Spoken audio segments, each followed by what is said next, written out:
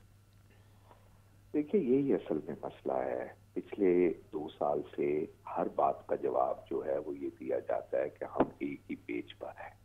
جب بار بار ایک ہی بات کی جائے گی تو اس کے بعد یہ صورتحال کنفیوژن کی طرف جاتی ہے, اور دوسری طرف سے جو بھی بات ہوتی ہے وہ یہی پھر اس کو تاثر دینے کی کوشش کی جاتی ہے کہ یہ ادارے کے خلاف بات ہوئی ہے. اب ایاز صادق صاحب نے بھی جو بات کہی ہے وہ ریکارڈ پر موجود ہے, اور وہ شاہ محمود قریشی صاحب کی بات کر رہے ہیں, لیکن ہم ترجمانوں کی طرف سے دیکھ رہے ہیں کہ وہ ہمارے ان بہادر سپاہیوں کی تصویریں لا کر پیش کر رہے ہیں جن کو اس ڈرٹی کام کے اندر بالکل استعمال نہیں کرنا چاہیے. ایک شخص نے جس نے اپنی ٹانگیں دے دی اور وہ پھر بھی جنگ کر رہا تھا, تو ہمیں اس کی تصویریں دکھانے کا کوئی حق نہیں, کیونکہ وہ کسی ایک پارٹی کا آدمی نہیں ہے, وہ ریاست پاکستان کو بچانے والا آدمی, وہ سب کا محسن ہے. لیکن حکومتی سطح پر جب اس قسم کی چیز کی جائے گی تو پھر لازمی بات ہے کہ ہمارے پڑوسی ملک میں جو 70 سال سے ہمیں ایکسیپٹ ہی نہیں کر سکا ہے, وہاں پر تو لازماً اس بات کی خوشی منائی جائے گی کہ پاکستان کے اندر جو ہے ہم جو سب سے بہتر ادارہ ہے, جو ہر دنیا کے ہر ملک کے لیے سب سے امپورٹنٹ ادارہ ہوتا ہے, اس ادارے کو کنفیوژن کے اندر لے کر آ رہے ہیں. ہم نے دیکھا کہ سیاست تو یہاں ہمیشہ سے بڑی پولرائز ہوا کرتی تھی, لیکن کبھی یہ نہیں ہوتا تھا کہ حکومت جو ہے وہ ادارے کے پیچھے چھپے اور پھر اپوزیشن جو ہے وہ. تو یہ ساری صورتحال میں ہمیں سوچنا چاہیے کہ ہم نے اس صورتحال سے کیسے نکلنا ہے. اور شیخ رشید صاحب پچھلے دنوں بھی آپ کو پتا ہے بہت عجیب و غریب بیانات دے رہے تھے, پھر وہ پیچھے ہٹے اپنے ان بیانات سے, انہوں نے کہا جی میں سیز فائر کر رہا ہوں. جب جواباً عبدالغفور حیدری صاحب نے بھی ایک ٹی وی پروگرام میں ایک ملاقات کا ذکر کر دیا. اس لیے ان چیزوں سے ہمیں بچنا چاہیے, اور دنیا کے یعنی احتیاط تو ضروری ہے, اور یہ سیاستدانوں کو ہی سوچنا ہوگا کہ ان کی احتیاط انہیں کرنی چاہیے, کیونکہ اس سے کیا فرق پڑ رہا ہے اور کیا اثرات ہو رہے ہیں وہ پاکستان پہ ہی اثر انداز ہو رہا ہے. میں مزید تھوڑا سا آگے بڑھوں گا کیونکہ پی ڈی ایم کی ہم بات کر رہے ہیں, تو پی ڈی ایم کا اگر ذکر آئے تو پیپلز پارٹی کا ذکر بنتا ہے, اور اس ذکر میں بھی میں گفتگو کرنا چاہوں گا بلاول بھٹو کی. کیلانی صاحب آپ کے سامنے میں رکھتا ہوں, انہوں نے کل بیان دیا ہے کہ حکومت کی پالیسیاں مکمل ناکام ہیں, وہ کیونکہ اس وقت کمپین پہ ہیں اور اپنے جلسے جلوس کر رہے ہیں, وہیں پہ وہ بیان کرتے ہیں. اور ساتھ میں ان کا کہنا ہے کہ ڈاکٹرز, ہیلتھ ورکرز, ریڈیو ملازمین سمیت تمام طبقات سراپا احتجاج ہیں. اور گلگت بلتستان کو انہوں نے بولا آئینی صوبے کا تحفہ دیں گے اگر وہ حکومت میں آتے ہیں. تو کیسے دیکھ رہے ہیں, ایک تو ان کی جانب سے وہ تنقید جو وہ حکومت پہ کر رہے ہیں, دوسرے وہ دعوے جو وہ گلگت بلتستان کی عوام سے کر رہے ہیں؟ بلاول بھٹو جو ہیں وہ ان کا پورا فوکس اس وقت گلگت بلتستان کے الیکشنز پہ ہے, اور دوسرا یہ ہے کہ سندھ میں گورنمنٹ میں ہونے کی حیثیت سے کہیں نہ کہیں ان کو بیلنس رکھنا پڑتا ہے, کیونکہ کہیں نہ کہیں تھریٹ بھی ہوتا ہے. اس حوالے سے گورنر راج کا بھی بڑا تھریٹ آج کل سنا جا رہا ہے. تو ان کو ایک پروفائل میں انہوں نے اپنے آپ کو رکھا ہوا ہے, اور ان کا پورا فوکس یہ ہے کہ کس طرح سے حکومت پہ ایسی تنقید کی جائے جو کہ ان کو ایج دے گلگت بلتستان کے الیکشنز میں. اب گلگت بلتستان میں خاص طور پہ دیکھا جائے تو پیپلز پارٹی اور نون لیگ کا ووٹ بینک بہت ہسٹوریکلی بہت بہتر دیکھا گیا ہے. پی ٹی آئی اپنی جگہ بنا سکتی تھی, نہیں بنا پائی کیونکہ گورنمنٹ کے اس وقت جو مہنگائی کے معاملات ہیں اور باقی اکنامک سچویشن جو ملک میں ہے اس کی وجہ سے شاید ان کو وہ کامیابی حاصل نہیں ہوئی ابھی تک جو کہ ہونی چاہیے تھی حکومت میں ہونے کی حیثیت سے. تو بلاول بڑی پازیٹیو گیم کھیل رہے ہیں اپنے الیکشنز کے حوالے سے, حکومت پہ تنقید کر رہے ہیں. انہوں نے کبھی اداروں کی ابھی ریسنٹلی کوئی بات نہیں کی, اور حکومت کی بھی پالیسیوں کے حوالے سے وہ بات کرتے ہیں اور اس سے اپنا پولیٹیکل ایج لینا چاہتے ہیں. جو حالیہ سیناریو ہے, اگر میں سیاست کی بات کروں اور جس طرح ایاز صادق کی بات ہو رہی ہے اور اس پہ بیان بازی آ رہی ہے, بیانیہ جو سامنے آ رہا ہے, تو اس سے پی ڈی ایم کو بھی تو فرق پڑتا ہے. تو اس حوالے سے آپ پیپلز پارٹی کی لیڈرشپ کو کیسے دیکھ رہے ہیں بلاول کو, کیونکہ یہ بھی کہا جاتا تھا کہ کسی وقت بھی وہ چھوڑ دیں گے؟ اچھا دیکھیں, دو چیزیں. ایک تو گلگت بلتستان ایک ایسی جگہ ہے جہاں پہ اداروں کے ساتھ یا اسٹیبلشمنٹ کے حوالے سے ساتھ لے کے چلنا ضروری ہوگا. یہ نہیں ہو سکتا کہ وہاں پہ کوئی ایسی گورنمنٹ چلنا شروع کر دے جس میں اس طرح کے اختلافات ہوں. تو وہ اس حوالے سے بھی میرا خیال ہے بڑا وائز اپروچ ہے ان کی. اور دوسری بات یہ ہے کہ اگین جب وہ گورنمنٹ میں ہے سندھ کے اندر، وہاں بھی ایک پریشر کو اوائڈ کرنے کی وہ کوشش کرتے رہتے ہیں. تو پی ڈی ایم میں یہ ایاز صادق صاحب کے حوالے سے آپ دیکھیں تو انہوں نے کوئی خاص بیان بازی نہیں کی، وہ اس چیز میں انوالو نہیں ہوئے. ان کا پورا فوکس ہے کہ وہ کس طرح جی بی میں اپنا ووٹ بینک انکریز کریں، الیکشن میں بہتر پرفارم کریں. اور اگلے دنوں میں آپ دیکھیں گے مریم نواز بھی جی بی میں ہوں گی، فضل الرحمان بھی ہوں گے، عمران خان صاحب کی پارٹی بھی ہوگی. تو وہ ایک ماحول نومبر میں آپ کو تھوڑا سا مختلف نظر آئے گا. صحیح. میری سر آپ سے جاننا چاہوں گا، میں پیپلز پارٹی کی جانب سے جو بیان سامنے آیا ہے، یعنی بلاول بھٹو کمپین پہ ہیں اور واضح کہہ رہے ہیں کہ تمام شعبوں میں جو ہے وہ عوام جو ہے سراپا احتجاج ہے. حکومت پر انہوں نے بڑی کڑی تنقید کی اور ساتھ میں گلگت بلتستان کے لیے انہوں نے دعویٰ کیا ہے کہ آئینی صوبے کا تحفہ دیں گے اگر وہ حکومت میں آ جاتے ہیں. تو کیسے دیکھ رہے ہیں ان کی بیان بازی؟ اور دوسرا حالیہ صورتحال میں پی ڈی ایم کے پوائنٹ آف ویو سے ان کا موقف؟ دیکھیے بات یہ ہے کہ ان کے نانا نے سب سے پہلے ٹی بی کے لیے جو ہے وہ کچھ چیزوں کے اندر تبدیلی کی تھی، اور پھر ان کی والدہ صاحبہ بھی اس سلسلے میں رہی. اور جب 2008 میں ان کی حکومت آصف علی زرداری صاحب کی آئی تو اس زمانے میں پہلی دفعہ جی پی کو یہ آئینی اختیارات ملے کہ وہ ایک صوبے کی طرح بیہیو کرنے لگا. تو وہ اصل میں اپنے آپ کو اس کے ساتھ جوڑتے ہیں، عوام کے ساتھ، کہ ہم ہی وہ پارٹی ہیں جو یہ سارے معاملات سے گزر کر آپ کو یہاں تک لائی ہے. دوسری بات یہ کہ آپ اگر ان کا منشور پڑھیں جو پاکستان کے لیے تھا، اس میں جتنا جی پی کے حوالے سے انہوں نے ذکر کیا، مثلا پی ٹی آئی نے تو ایک لفظ بھی نہیں لکھا ہوا، لیکن جتنا بھرپور ذکر پیپلز پارٹی کی طرف سے ہے تو اس کو بھی جوڑتے ہیں اور آئندہ کی بات کرتے ہیں.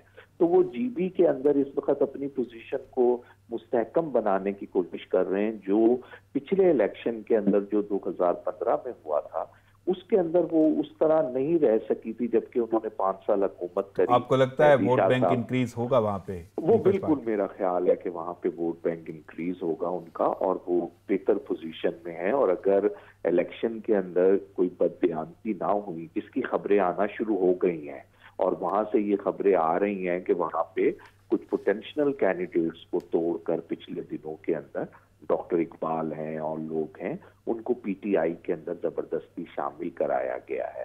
اور پھر وہاں پر اداروں کے حوالے سے بھی کچھ باتیں آ رہی ہیں. اور پھر دوسری طرف جو ہے کیونکہ مسلم لیگ نے وہاں پچھلے 5 سال حکومت کی ہے، اور ہمیں یہ ماننا پڑے گا کہ اس 5 سال میں جتنی جی پی کے اندر ترقی ہوئی ہے اتنی ترقی اس سے پہلے 65 سالوں کے اندر نہیں ہوئی تھی ہر شعبے کے اندر. حافظ حفیظ الرحمان نے وہاں پہ بڑا بھرپور کام کیا ہے. اور اب کیونکہ 6 تاریخ کو وہاں مریم صاحبہ بھی جا رہی ہیں جو شاید 13 تاریخ تک وہاں رہیں گی، تو اب یہ دیکھنا پڑے گا کہ ان کے جانب، کیونکہ گنڈا اب مزید گرما گرمی آئے گی سیاسی ہلچل میں. لیکن میری سر سوال یہی ہے کہ پی ڈی ایم کے حوالے سے پیپلز پارٹی کو کہاں دیکھ رہے ہیں آپ؟ دیکھیں پی ڈی ایم کے حوالے سے نا، دیکھیں کبھی بھی اتحادوں کے اندر نا جماعتوں کا کوئی ایک منشور تو ہوتا نہیں. اگر وہ ایک منشور اور ایک نظریے کے اوپر ہوں تو پھر اتحاد کی ضرورت ہی نہیں، وہ سب ایک پارٹی ہو. اس لیے یہ کوئی الیکشن الائنس ہے نہیں. بڑا محدود وقت ہے میرے پاس، میری صاحب میرے پاس وقت محدود ہے، لیکن میرے 2 ٹاپکس ضرور ہیں. ایک تو کرونا کے حوالے سے کیا کہیں گے؟ احتیاطی تدابیر اپنانے کا کہا جاتا ہے لیکن قوم مان ہی نہیں رہی. اب تو سزائیں بھی واضح کر دی گئی، اپیلیں بھی کی جا رہی ہیں، کمپلین کے لیے نمبر دے دیے گئے. تو آخر قوم کیوں نہیں اس طرف آ رہی؟